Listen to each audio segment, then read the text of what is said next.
अब ये जानिए 26वीं तरमीम के बाद वज़ीर-ए-आज़म को घर भेजने का रास्ता रुक गया। हमने यानी तरमीम बहुत सोच समझ कर पास कराई।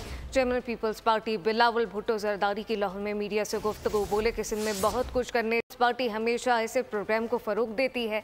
वज़ीर-ए-आज़म शहबाज शरीफ से बहुत अच्छी मुलाकात रही।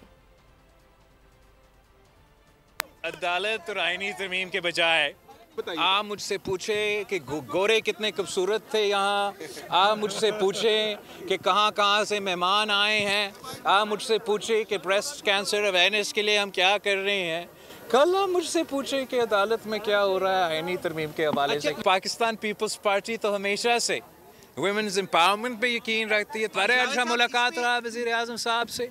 मैंने वज़ीर-ए-आज़म साहब से कहा था कि लाहौर में मैं पोलो मैच अटेंड करने के लिए आया हूँ और उसी पोलो मैच के लिए। सब्सक्राइब करें और बेल दबाएं ताकि कोई खबर रह न जाए।